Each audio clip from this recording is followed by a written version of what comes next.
तो कैसे दोस्तों, मैं हूं आपका दोस्त अमित और स्वागत है सबका आज की नई वीडियो पे। दोस्तों आज की इस वीडियो पे हम बात करने वाले हैं इकोसिस्टम को लेके, खासकर जो एप्पल का इकोसिस्टम है उसके बारे में। कितना परफेक्ट ये इकोसिस्टम है, क्या जितने पैसे हम पेड करते हैं इस इकोसिस्टम के लिए उतना परफेक्ट है या फिर नहीं है, या फिर बिल्कुल भी परफेक्ट नहीं है। कौन सी ऐसी बातें जो इसको काफी ज्यादा अच्छी बनाती है, और कौन से ऐसे लोग होते हैं जो ये बात करते हैं कि भाई अगर आप एक बार एप्पल की कोई भी डिवाइस लेते हो तो नेक्स्ट टाइम वो 75% ऐसे बंदे होते हैं जो नेक्स्ट टाइम हमेशा एप्पल का ही कोई प्रोडक्ट लेके। और भी बहुत सारी बातें जो आपको एप्पल के इकोसिस्टम के बारे में बिल्कुल नहीं पता है, वो सब बातें मैं आपको आज की इस वीडियो में बताने वाला हूं। और बहुत सारी बातें करेंगे इस इकोसिस्टम को लेके, क्या कितना सही है या फिर नहीं है, कौन कौन सी प्रॉब्लम है, कौन कौन से इसके फायदे हैं, ये सब हम जितनी भी बातें हम आज की इस वीडियो में करने वाले हैं। तो वीडियो के साथ बने रहे, वीडियो को पूरा देखे रहे। चलो बिना टाइम वेस्ट किए जल्दी से स्टार्ट करते हैं। तो बहुत सारे मेरे ऐसे दोस्त होंगे जिनको यहाँ पे पता नहीं होगा कि भाई इकोसिस्टम होता क्या, लेकिन बहुत सारे ऐसे दोस्त हैं जिनको पता है, जो मेरी पहले वीडियो देखते हैं। इसके बारे में मैं बहुत सारी वीडियो पहले भी बना चुका हूं। इकोसिस्टम को समझने के लिए मैं आपको सिंपल भाषा में समझाता हूं। जब कोई भी कंपनी अपने ब्रांड के अलग अलग जहां पे डिवाइस लॉन्च करती है, और उन डिवाइस का जब आपस में कम्युनिकेशन होता है, जैसे किसी चीज को शेयर करना, किसी को सेंड करना, ट्रांसमिट करना, रिसीव करना, इंपोर्ट एक्सपोर्ट करना, या फिर बहुत ही परफेक्टली और क्लीन तरीके से सिक्योरली जब कोई हम डेटा को एक्सेस करते हैं उसको, और वो बहुत ही परफेक्टली और क्लीन तरीके से जब होता है, मतलब कि ज्यादा हमको कॉम्प्लिकेटेड सिस्टम नहीं लगता, बस सिंपल तरीके से हम किसी भी चीज को जब शेयर करते हैं, जब एक ही ब्रांड की सब डिवाइस होती है, और उसको हम जहां पे बोलते हैं इकोसिस्टम। सिंपल भाषा में मैं आपको समझाता हूं। देखिए, अगर मेरे पास जहां पे एप्पल का लैपटॉप है या फिर आईफोन, और भी बहुत सारे ऐसे प्रोडक्ट है जो मेरे पास जहां पे एप्पल के है, मेरे पास एप्पल की वॉच है, तो मेरे पास एक फोटो है जो मेरे को जहां पे ट्रांसफर करनी है, जहां पे अपनी मैकबुक में, तो मैं इजी उसको ट्रांसफर कर सकता हूं एयर ड्रॉप की हेल्प से। 1 सेकंड से भी कम टाइम लगेगा, और सेम फोटो मैं ट्रांसफर कर सकता हूं अपनी वॉच के ऊपर, और जहां फिर मैकबुक के ऊपर, जहां फिर सब जैसे जितना भी सिस्टम होगा बहुत परफेक्टली होगा, बहुत ही फास्ट और बहुत ही सिक्योर होगा, और क्लीन तरीके से ये जितना भी होगा पूरा ट्रांसमिट होगा हमारा डेटा। इस सब को हम जहां पे बोलते हैं इकोसिस्टम। और इकोसिस्टम तभी अच्छा होता है जब उसमें टाइम कम लगता हो, और चीज बहुत ही प्राइवेट तरीके से ट्रांसमिट हो, और अच्छे तरीके से ट्रांसमिट हो, और ज्यादा कॉम्प्लिकेटेड सिस्टम नहीं हो।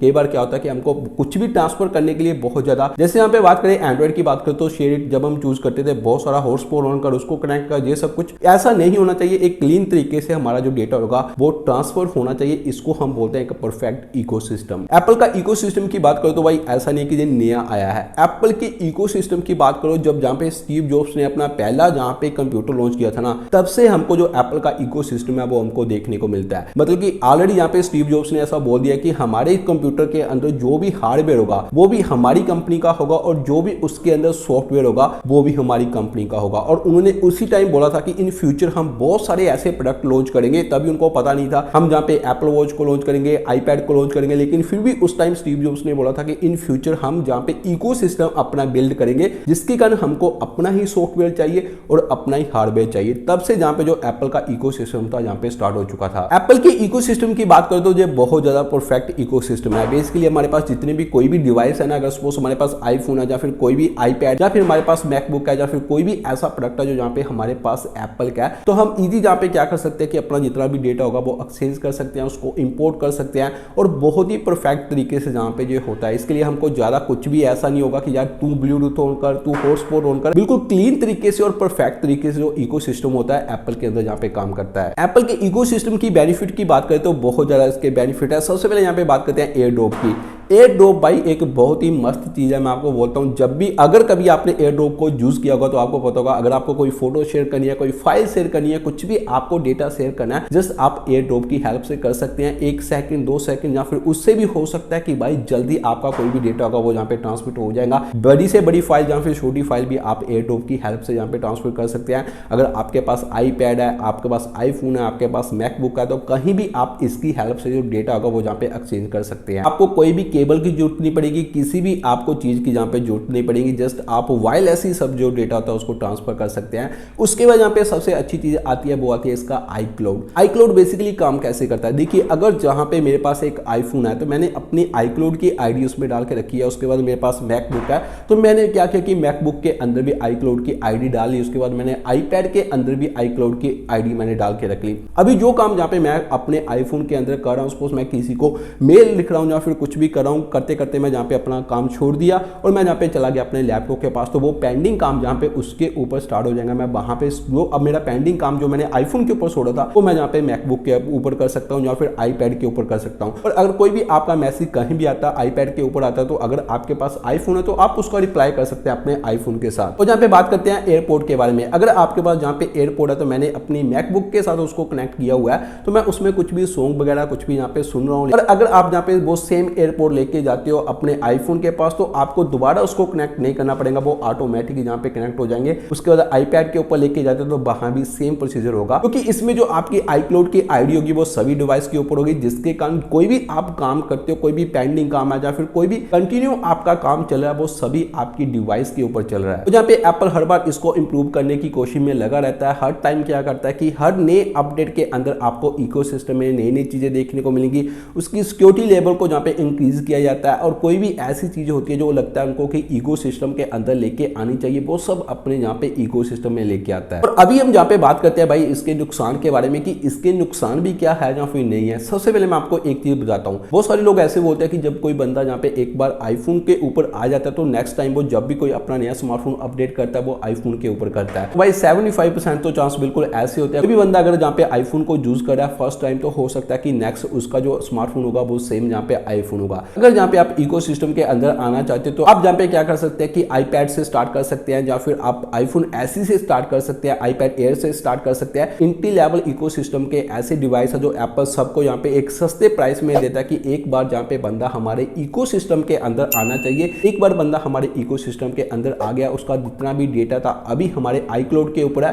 कल को वो बंदे को स्विच करने में हो सकता है कि एंड्रॉइड में प्रॉब्लम हो सके। इकोसिस्टम में एंट्री लेना बहुत ईजी है, लेकिन अगर आपको दोबारा एंड्रॉइड के ऊपर जाना है तो जहाँ पे बहुत सारी प्रॉब्लम होती है, बहुत सारी ऐप होती है, आप डेटा को जहाँ पे ट्रांसफर कर सकते हैं, लेकिन एक ऑफिशियल तौर से अगर थोड़ा किया जाए तो भाई वो थोड़ा जान से मुश्किल हो जाता है। बंदा वो पूरे इकोसिस्टम में जब आ जाता है, बहुत सारी ऐसी डिवाइस होती है। एयरपोर्ट की जहाँ पे बात करो तो वो आपको खरीदना पड़ेगा। उसका एप्पल की केबल की बात करो वो भी सेम जहाँ पे लगेंगी। चार्जर की बात करो और भी बहुत सारे हार्डवेयर प्रोडक्ट भी होंगे, और सॉफ्टवेयर भी बहुत सारी ऐसी चीजें होगी जो आपको एप्पल के ऐप स्टोर से जहाँ पे खरीदनी पड़ेगी। आपको भाई एंड्रॉइड जैसा जहाँ पे खुलापन नहीं मिलेगा, कहीं से भी ऐप को डाउनलोड किया इंस्टॉल किया। क्रैक सॉफ्टवेयर आपको बहुत सारी एंड्रॉइड मार्केट ऐसी होगी जिसमें आपको क्रैक सॉफ्टवेयर देखने को मिलेंगे, लेकिन आईफोन के अंदर अगर जहाँ पे बात करें एप्पल के, लेकिन अगर जहाँ पे आप एक बार एप्पल के अंदर आ जाते हो तो आपको बहुत सारे ऐसे सॉफ्टवेयर होंगे जो आपको पेड ही जहाँ पे परचेस करने पड़ेंगे। आगे जहाँ पे बात करें भाई इनके प्रोडक्ट को लेकर तो बहुत ज्यादा एक्सपेंसिव होते हैं एंड्रॉइड की कंपैरिजन हम जहाँ पे बात करें तो भाई से हम मैकबुक की बात करें, आईपैड की बात करें या फिर आईफोन की बात करते हैं, सब प्रोडक्ट एंड्रॉइड के कंपैरिजन बहुत महंगे होते हैं और उसमें इतने आपको बेनिफिट तो नहीं मिलेंगे जितने आपको एंड्रॉइड में देखने को मिलते हैं। अगर आप एंड्रॉइड से आईफोन में आ रहे हो तो आपको बहुत सारी ऐसी चीजें होगी जो आपको लिमिट के अंदर ही रह के करनी पड़ेंगी।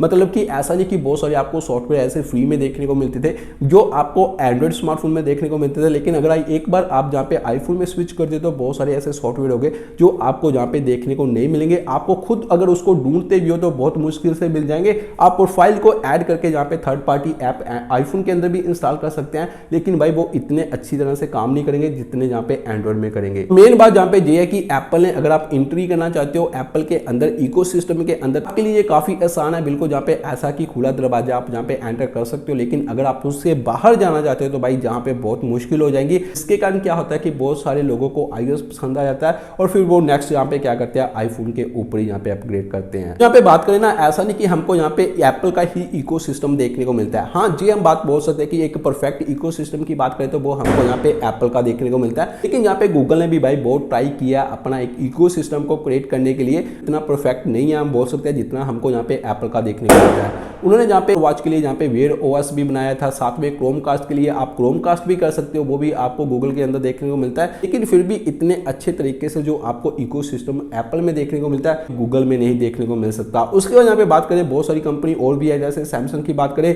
जहां तक सैमसंग ने क्या किया था कि अपनी डील की थी एक माइक्रोसॉफ्ट के साथ, हमारी जो जहाँ पे शेयरिंग सिस्टम होगा वो जहाँ पे जितने भी सैमसंग के लैपटॉप होंगे उसके अंदर इजी किया जाएगा, उसको थोड़ा कंपैटिबल बनाया जाएगा। सैमसंग ने जहाँ पे अपनी वॉच भी निकाली थी, उसके बाद एयरफोन भी निकाले थे, लेकिन फिर भी इतने परफेक्टली वो काम नहीं करता जितना इकोसिस्टम आपको जहाँ पे एप्पल का देखने को मिलता है। उसके बाद Xiaomi भी बहुत ज्यादा जहाँ पे कोशिश करी, आपको Xiaomi के भी बहुत सारे प्रोडक्ट देखने को मिलते हैं, लेकिन फिर भी उनका जो आपस में कम्युनिकेशन होता है वो इतना परफेक्टली नहीं होता जितना हमको यहाँ पे एप्पल का देखने को मिलता है। एक परफेक्ट इकोसिस्टम के पीछे जो मेन कारण होता है वो यही होता है कि एक ही कंपनी का जब हार्डवेयर और सॉफ्टवेयर जब एक ही कंपनी द्वारा बनता है उसी सेम चीज़ के लिए, मतलब कि ऐसा नहीं कि जैसे एंड्रॉयड की बात करो, एंड्रॉयड बहुत सारे स्मार्टफोन में आपको देखने को मिलता है और उनका जो यूआई होता है वो कंपनी यहाँ पे खुद क्रिएट करती है। इससे क्या होता है कि कम्युनिकेशन करना थोड़ा मुश्किल हो जाता है, क्योंकि उनका हार्डवेयर कोई सैमसंग का फोन है, कोई रियलमी का फोन है, लेकिन उसके अंदर जो एंड्रॉयड है वो जहाँ पे सेम है, उसके बाद जहाँ पे यूआई अलग है, जिसके कारण बहुत सारा इकोसिस्टम में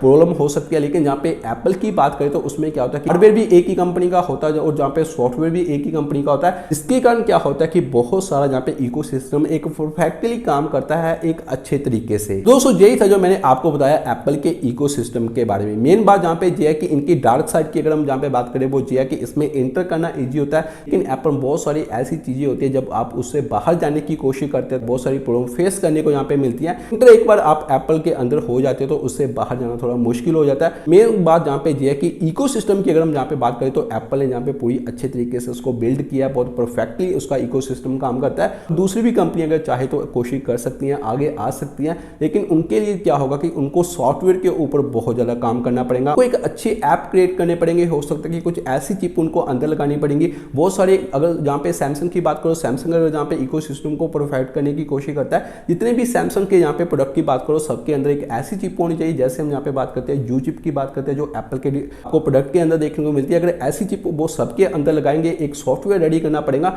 जिसके का जो प्राइस होगा वो भी काफी ऊपर चला जाएगा और एक परफेक्ट इकोसिस्टम जहाँ पे बन सकता है। मेन बात यह है कि उनको कुछ हार्डवेयर भी चेंज करना पड़ेगा और जहाँ पे सॉफ्टवेयर भी चेंज करना पड़ेगा। फिलहाल यही था जो मैंने आपको बताया एप्पल के इकोसिस्टम के बारे में। आई होप कि आपको वीडियो अच्छी लगी हो, कुछ आपको नया सीखने को मिला होगा। वीडियो अच्छी लगी ना, कुछ आपको नया सीखने को मिला होगा तो लाइक करें, कमेंट करें। जो दोस्त पहली बार मेरे चैनल के ऊपर आए, जिन्होंने अभी तक मेरा चैनल सब्सक्राइब नहीं किया तो प्लीज़ वो भी थोड़ा सा टाइम निकाल के सब्सक्राइब कर लेना। Thank you.